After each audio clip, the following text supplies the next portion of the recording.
Hamas has declared it's not willing to start fresh negotiations with Israel on a ceasefire and hostage deal.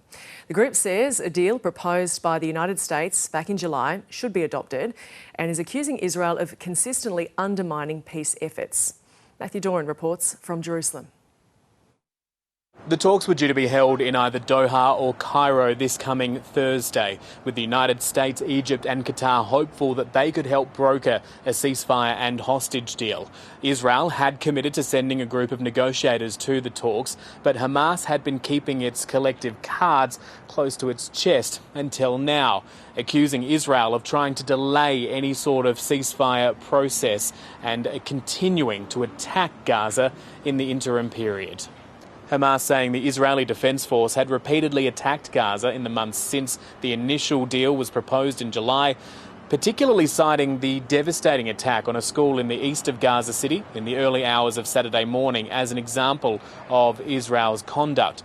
Local authorities had said that airstrike killed at least 90 people who were sheltering in the school. That's something that the IDF had questioned, insisting it targeted the site because Hamas militants were hiding there. The deal that Hamas is referring to from July has three parts: an initial temporary ceasefire and the withdrawal of IDF personnel from Gaza cities, followed by the return of Israeli hostages and the release of Palestinian prisoners before a lasting ceasefire and help for the Palestinian population to rebuild Gaza. The Israeli Prime Minister Benjamin Netanyahu hadn't been a fan of that proposal, instead wanting Hamas to be totally destroyed.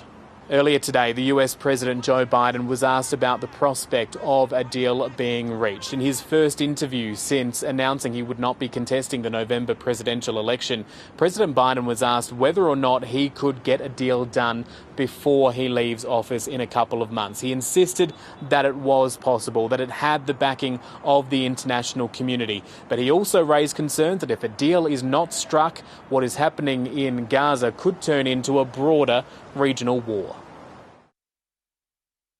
Well, deadly airstrikes like the one on the weekend have taken place many times during the conflict.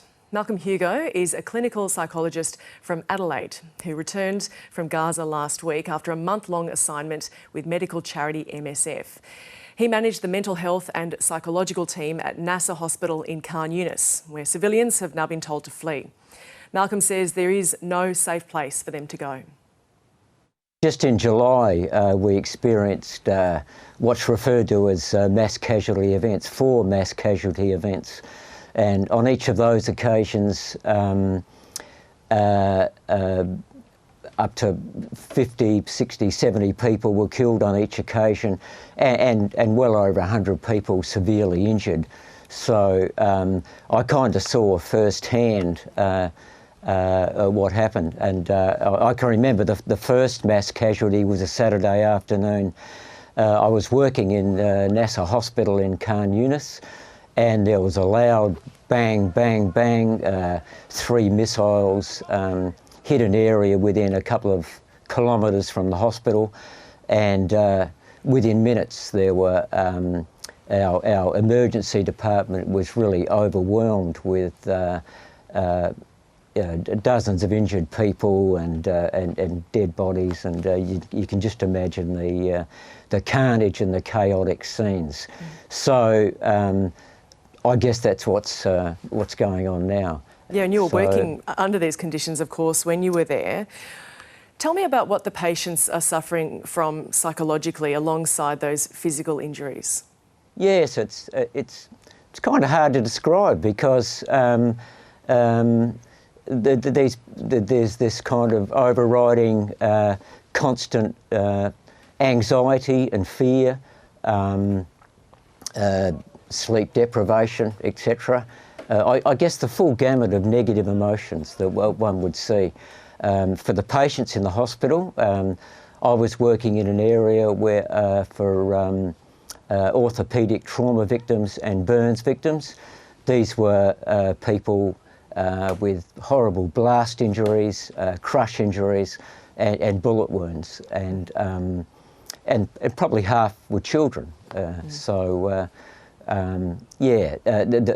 not only experienced the I guess, the trauma of the last 10 months or so. And prior to that, of course, people have been living under the blockade for several years.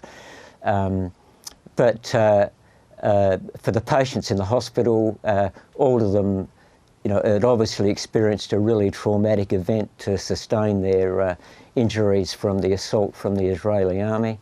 And so, yeah, a lot in kind of a state of shock, coming to terms with the, children with lots of amputations, and horrific burns. So, and so what techniques do you prioritise? Because I know you don't have long with these patients, just given just how overwhelmed the system is.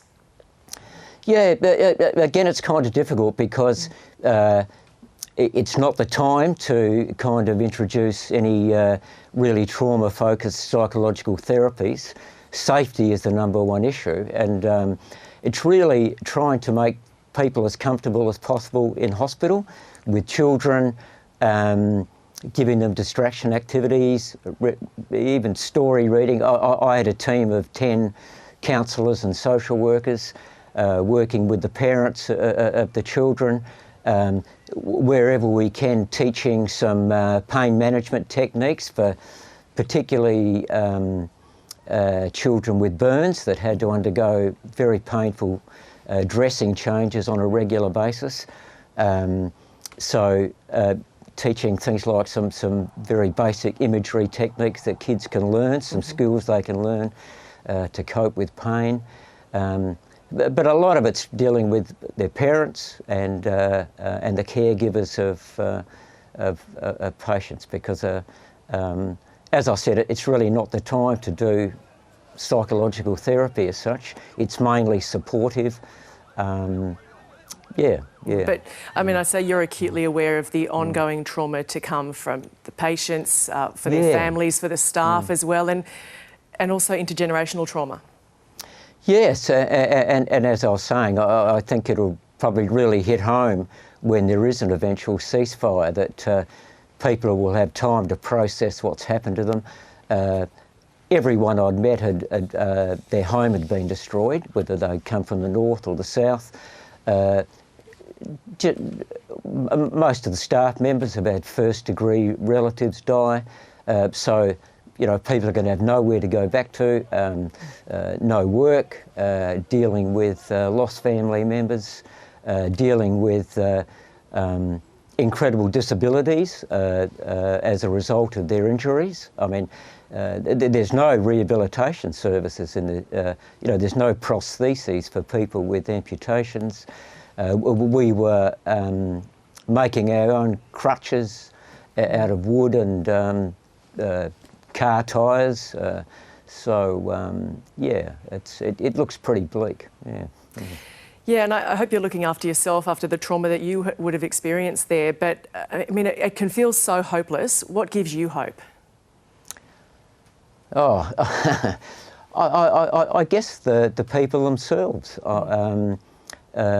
Despite the appalling living conditions and what they've put up with, people come to work every day. I think it should be stressed that the organisation I work for, Doctors Without Borders, there are limited numbers of international humanitarian workers that can go into Gaza, and at any one time there's probably only a maximum of 25 people from MSF working in Gaza, and we have a staff of over 500. So, the majority of doctors, nurses, guards, drivers, technicians, logisticians, they're all local people, and they're all experiencing these incredible conditions, and yet they come to work every day. So you have to kind of really admire that. So I think with that kind of strength, there is some hope for the future. Yeah.